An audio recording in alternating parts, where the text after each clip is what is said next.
time in 1996. Yeah.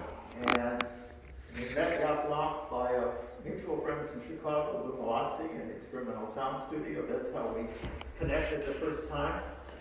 I was thinking this morning about all these connections and how this network of improvisers and musicians functions. And I know Jaap was just in Florida on this tour, and that happens by way of Clark Lundberry, who was a student at UWM in the 90s. Yeah, he sent us a lot of great things. Yeah, I know, and Clark came to your concert, and he went down to ESS for a workshop he gave.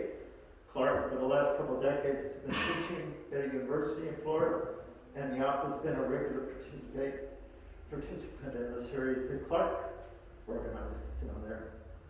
Woodland Pattern has been doing this since 1980, and I urge all of you to see the exhibition at Maya that celebrates those 42 years of presenting new music, new arts, literature, poetry in the Midwest. There are series in this network that are long older than Woodland Patterns. There's New Music Circle in St. Louis that's been around longer than we have. Yeah, they say it's the longest in the U.S. Yeah. Wow. Yeah. Richard Damon. Yeah, he's around. Yeah. Young people are running it now. And I met him through Tom Hamilton, Okay. who was from Milwaukee. It's just, that's just a little piece of this whole puzzle that sustains this music. So it's my great pleasure to introduce Damon Smith performing. Jaap Blonk will perform after that. One little break, and then we'll be back with the duo, and I'm going to get out of the way. Damon Smith.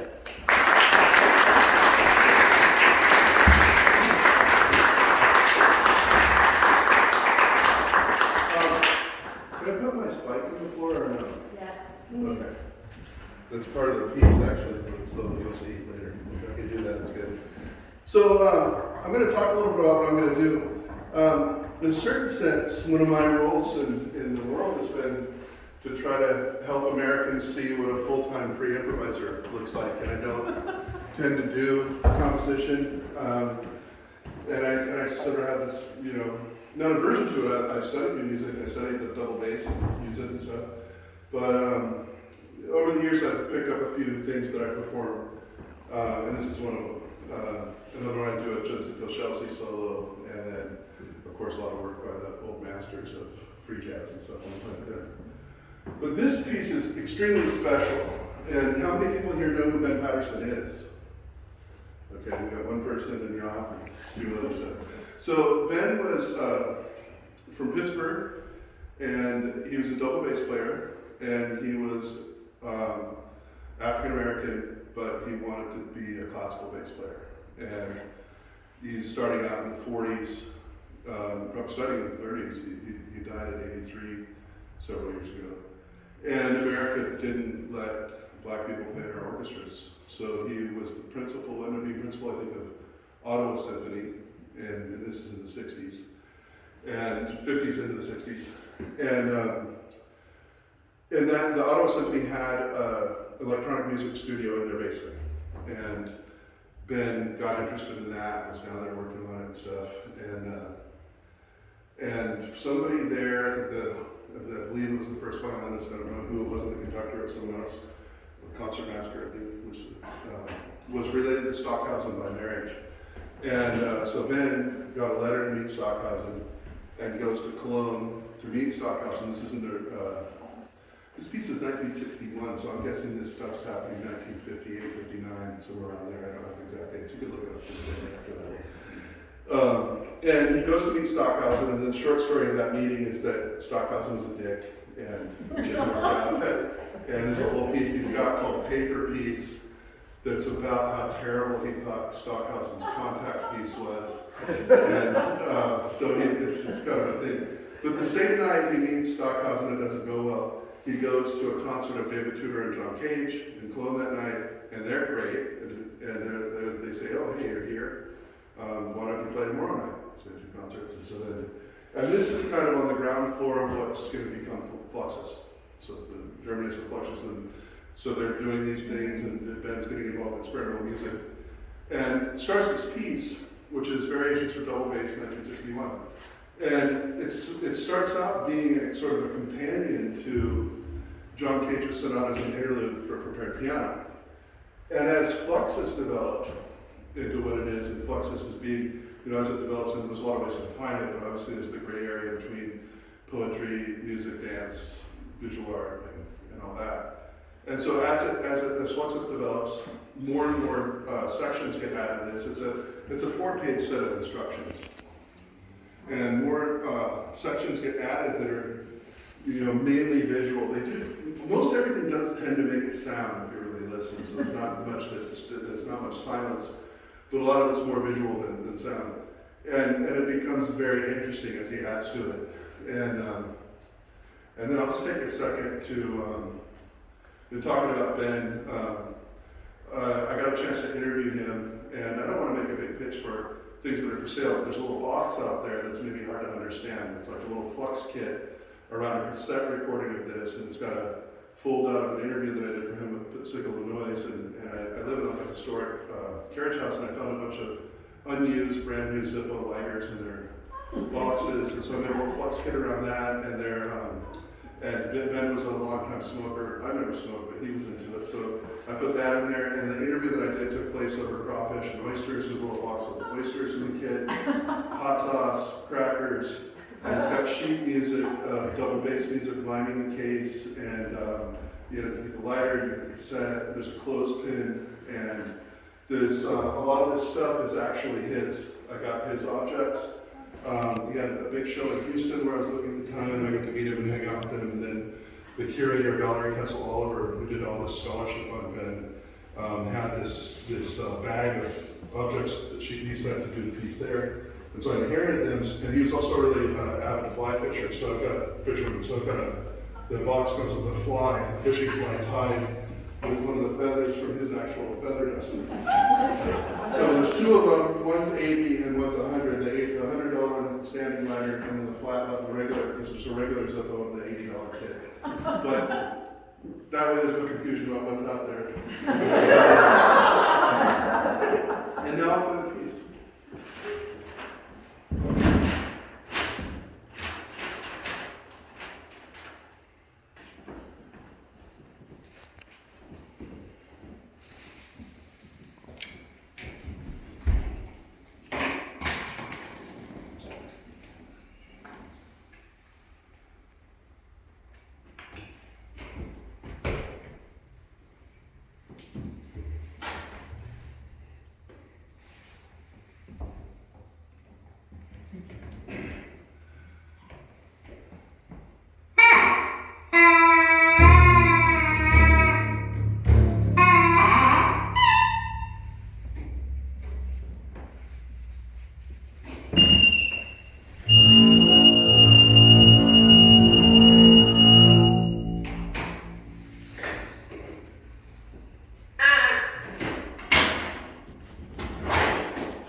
I'm supposed to eat those. They're supposed to be in here, but they fell out when the vase turned upside down, so I'm not going to eat them. I don't usually talk when I do the piece, but I'm going to let that be an accident of the piece and call it flux and stuff.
Thanks for having me here.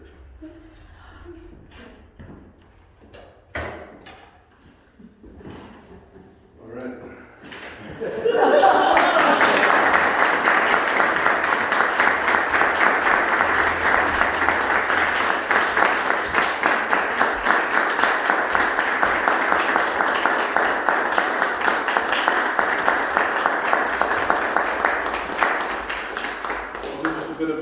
Then Jaap will come up and perform Kurt Schwitter's Sonata, and then we'll have a break, and then we'll play the Hugo Ball, we'll perform the Hugo Ball song Homes of a Duo.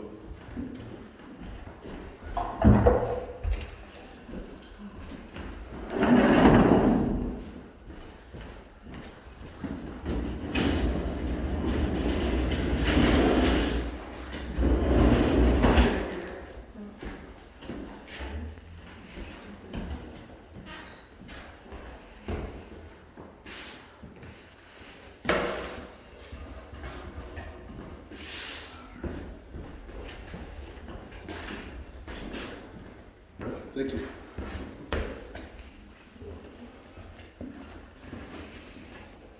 I guess Jaap will be here. So I guess another thing to say while we're talking is Hal told me the great Peter Koval played here years ago, probably in the year 2000, I'm guessing. And a lot of these Fluxus activities happened at a gallery in Wuppertal, and Wuppertal, Germany, which is a small, working town. I've never been there.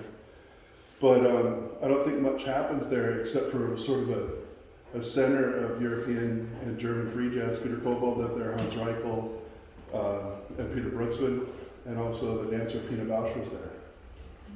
So, but they were seeing this stuff as they were developing free improvised music in Germany. Anyway, got Blonk.